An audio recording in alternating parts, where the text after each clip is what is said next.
in the beginning. And make sure you like, comment, and subscribe to this video if you want more content like this. And leave a comment. Hey man, same man, it's your boy Jaimito. Back with another Act Like You Know video. And I wanted to get back to my roots. I've been talking too much about the Timberwolves and Nuggets series in my last couple of videos, and I want to get back to my roots of the New York Knicks. That is my team, and I feel like we haven't been talking about him. First of all, I want to say that Jalen Brunson is a superstar. Jalen Brunson is him. Jalen Brunson is a superstar. My definition of a superstar was a player that can be the best player on a championship team. I believe Jalen Brunson is that. I've been trying to say he was the MVP. If you go back to the midseason awards, that he was the MVP of this year. Obviously, I'm not mad that I definitely thought he definitely deserved more recognition. He wasn't getting the recognition at the time. I'm not really upset that he didn't win MVP or anything, but I do think that Shea should have probably won it. Just leading the number one team in the Thunder to the thing and how he closed out the season. I'm not mad that Jokic won, or I'm not really too upset with anything. I don't know why. I think all three of the candidates were deserving, all three of the finalists, even with Luka, but I definitely think Jalen Brunson was a top 5 MVP candidate. I think he should have been number 4 over Giannis, but that's neither here or there. But Jalen Brunson is a superstar. This year, it's probably not going to happen for my Knicks being realistic. Of course, I want it to happen. I'm always going to root for my boys. But looking at it outside in, looking at it from just a normal NBA fan analyst standpoint, whatever you want to call it, the Knicks probably don't have enough to face the Celtics if they get past this round with the Pacers. If they close out this series with the Pacers, they probably just don't have enough with the injuries. OG, hamstring, you don't want to push that too far. But Jalen Brunson leading the team with Mitchell Robinson or Julius Randle out for over half the season. Bogdanovich gets hurt. And OG, you lose him in the second round of the playoffs, probably. But I originally thought he was going to be out for the entire playoffs. I'm going to be honest, I don't really see the point of pushing him to play. Obviously, you want OG out there, but hamstrings are such a tricky thing to deal with. You don't want to possibly do irreversible damage to it. So, if we get to the Eastern Conference Finals and, they decide, OG, we're just going to shut you down. Just get ready for next season. I completely understand that. Obviously, you never know when you're going to get back to the situation, if you're going to get back to the situation. But I believe when you have a player like Jalen Brunson, who is a superstar, you will be in the playoffs. And that's the thing about winning championships. You got to get yourself in the playoffs to even have a chance. We can build on this team. Leon Rose has done a great job with this team. And I just believe that Jalen Brunson is one of those guys that can will you to a playoff spot, at least a 4 or 5 seed, especially in the East. Jalen Brunson is just magnificent. I mean, obviously, I was told that he was Neesmith was a stopper. I just believe that Jalen Brunson was on a bad foot, and he had some extra time off, got back to his facilities, got some proper treatment at home instead of on the road. Because you can get back to your facilities, you just have more access to stuff to get properly recover. And Jalen Brunson obviously showed with some of these clips I'm showing that he's no one on the Pacers can actually guard him. There's no one on the Pacers that can actually guard him. Yeah, sure, Neesmith might do a better of a job, but we saw the same thing when the Sixers played him, and he was still going off for 4 straight 40-point games. He even had a 39-point game. It could have been 5, and this is his 5th 40-point game. He is the engine of this team. Everything goes around him. Thibodeau, got to give credit to Thibodeau in this 121 to 191 win. The adjustment of starting Deuce McBride to come in and guard Halliburton, obviously give him some ball pressure there, and also have him come over and screen for Brunson. That way Halliburton's always involved in the play defensively, because Halliburton's been taking breaks defensively depending on who he's guarding. And that adjustment of bringing him in, that way that Brunson can get whatever matchup he wants, or, we can play 4-on-3 basketball after they either blitz or trap the screen. That changed the entire game. Obviously, the biggest thing that won this game for the Knicks in this 30-point blowout was the energy. And that started with Isaiah Hartenstein. 12 offensive rebounds. He was relentless on the board. They played great defense all around. But Isaiah Hartenstein, Obviously, Jalen Brunson is the MVP of the game, but right next to him, Isaiah Hartenstein completely dominated this game, rebound after rebound, and had to be devastating for the Pacers to watch because you get a stop and then boom, you're back on defense. Boom, you're back on defense. And it was just relentless. The boys look completely fresh. Now they got 3 days before Friday, which I feel like plays advantage into the Knicks right there because obviously the more time, the less minutes the boys ain't got to play. And you even got a little bit of rest at the end of the game today with the 30-point blowout.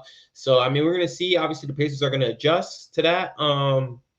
Halliburton has to be more aggressive if the Pacers are gonna try to find themselves in the Eastern Conference Finals. Obviously, he plays better at home, and the role players play better at home.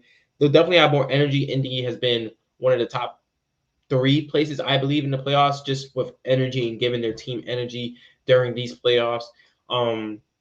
But yeah, we'll see how it turns out. I don't know. We'll see if they can adjust to Halliburton getting used in the pick and roll and see what they do there.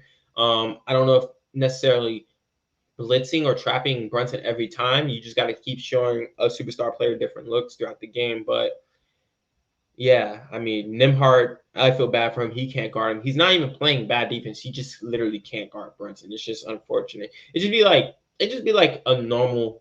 It almost looks like a, you know how people like a normal person just like says, "Oh, I can guard like an NBA player." Like he ain't got nothing, and then they show a video of like Brian Scalabrine absolutely cooking like a random dude off the street.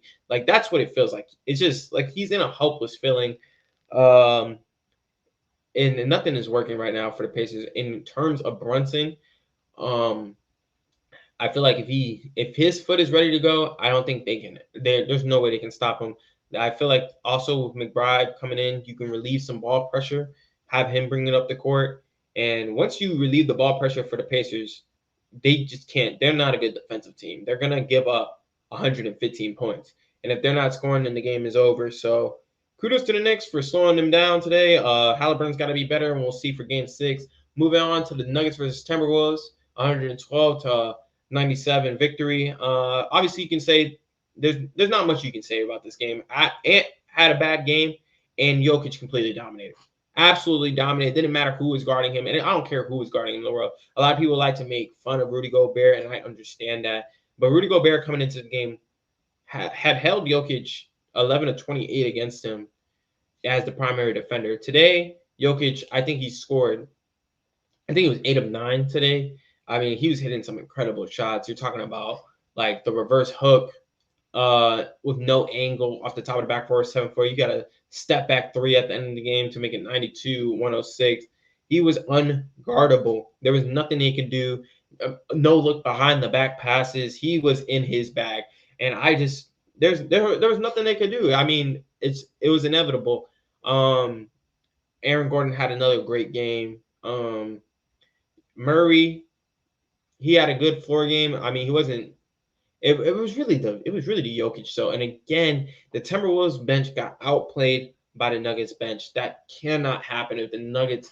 Like the two things that can't happen. Anthony Edwards can't have a bad game. Obviously, I know Mike Conley was out, so that hurt.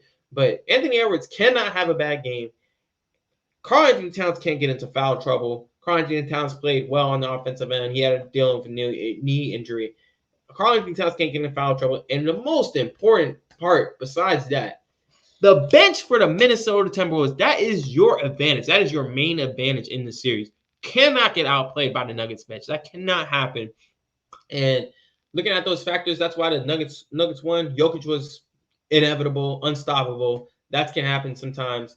Well, most nights. And then the bench getting outplayed by the bench is another reason you lost that game. Obviously, Anthony Edwards had a bad game. He's gonna have to step up because he's been bad. And after they went up 2-0, Anthony Edwards has not been good in 2 of the 3 games. Very flat game 3, and this game they had him bottled up. He was second guessing some of his choices. He had 9 assists though, but he just couldn't get into a rhythm. And got to credit Mike Malone and the Nuggets for doing that once they saw Mike Conley was out.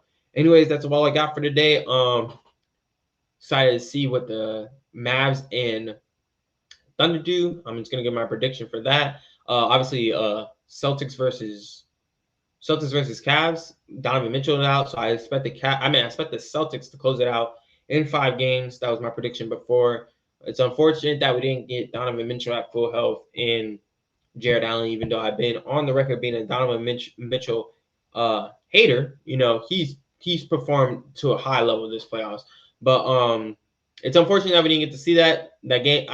That series probably would have went further with Allen and Mitchell healthy. Probably made the 6. I still think the Celtics win, but yeah. And then tonight, Thunder versus Mavs. I think tonight definitely we're gonna get a way better Kyrie game, but I think Luka is gonna have a good game too. I think that the superstars are gonna show up for the Mavericks, and they're gonna be able to pull this out. I did have some Thunder in 7, but it's just been too long since we had one of those Luka moments. We haven't had a Luka moment yet, and maybe he is too injured, but you just can't count Luka out. I think he's going to have a Luka moment in one of the next 2 games. I think it's going to be this game 5, and I think I think after Shea had his moment last game, I think Luka's going to have his.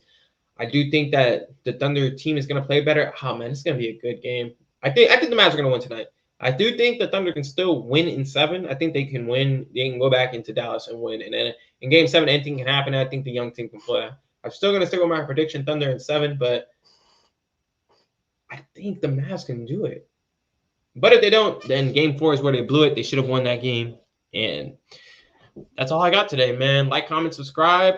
Share your thoughts on if you think Jalen Brunson is an MVP. Not an MVP, but a superstar or not. And we're out.